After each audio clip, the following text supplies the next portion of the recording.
When Russia launched its military operation in Syria in 2015, the then US President Barack Obama predicted Moscow would get stuck in a quagmire.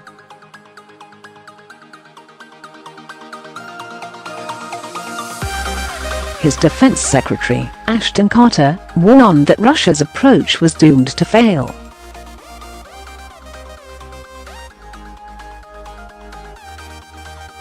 Two years on, Russia appears to have proved the doomsday is wrong.On. A surprise trip to Syria this week, President Vladimir Putin told his troops they had fought brilliantly and could return home victorious.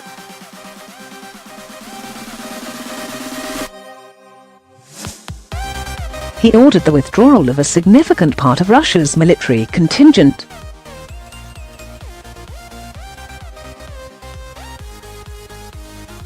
So, mission accomplished for Moscow. It seems so.The mission, at least as stated publicly by President Putin in September 2015, was to fight international terrorism.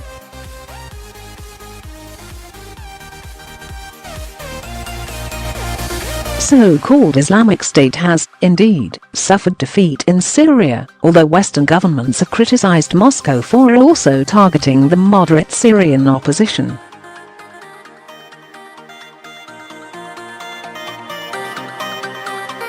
But Russia's campaign had another aim: to keep a key ally, President Bashar al-Assad, in power.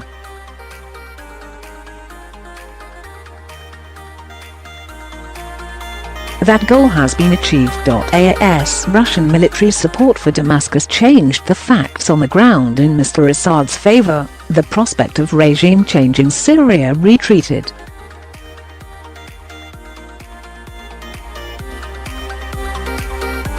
The US, Turkey and Saudi Arabia had been demanding the Syrian leader's removal as a prerequisite for peace.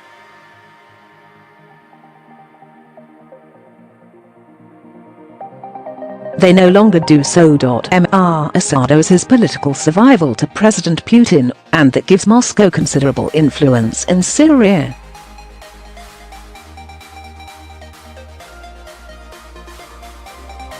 The Russians will maintain two military bases in northwestern Syria, Maymam near Latakia and a naval base in Tartus.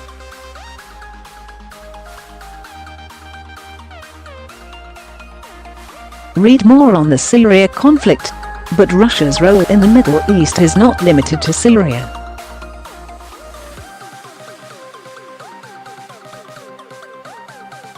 Moscow has emerged from this war as a major player across the region.It and across the Middle East. Russian diplomacy is leading the push for a political settlement in Syria.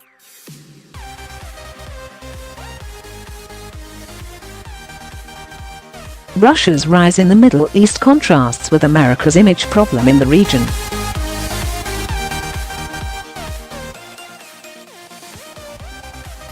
President Donald Trump's recognition of Jerusalem as Israel's capital has angered the Arab world and could end up damaging America's reputation as a regional broker.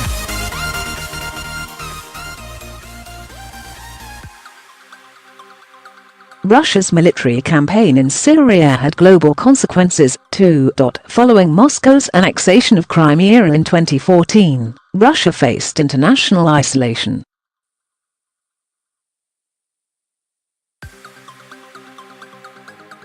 But its military operation in Syria prevented that. Whether they liked it or not, Western leaders were forced to sit down at the negotiating table and talk Syria with Russian leaders.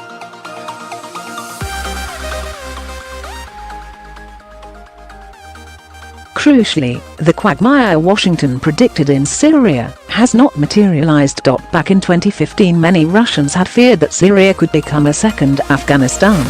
More than 10,000 Soviet soldiers were killed there in the 1980s in a decade-long military operation.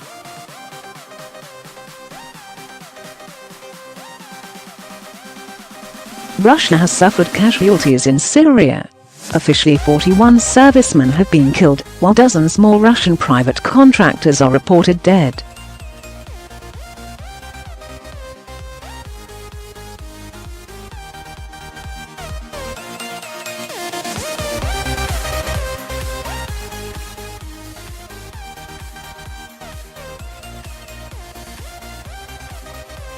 This week, Russia's most popular daily paper, the pro-Kremlin Komsomolskaya Pravda, concluded that the Syrian conflict had strengthened Russia's military.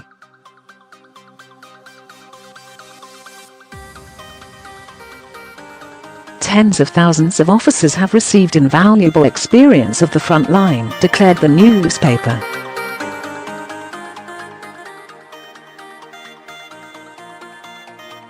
The war on terrorists was an exam, not only for our people, but for our arsenal.We tested dozens of weapons.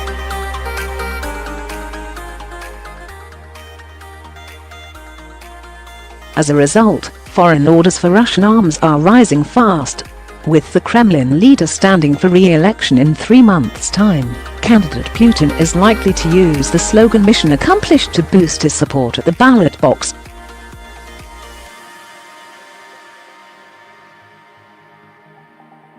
The timing of his Syria trip less than a week after announcing his candidacy had an air of electioneering about it.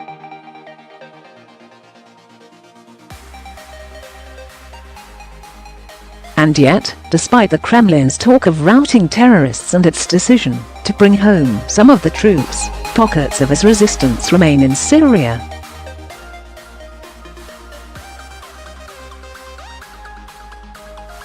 The conflict is not over yet. And there is no guarantee that Russia's efforts to achieve a political settlement will be successful.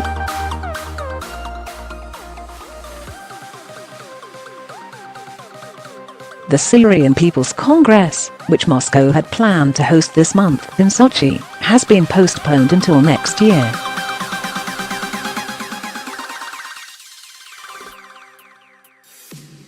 Differences remain between the key players in the peace process. Declaring victory in a war does not necessarily bring it to an end.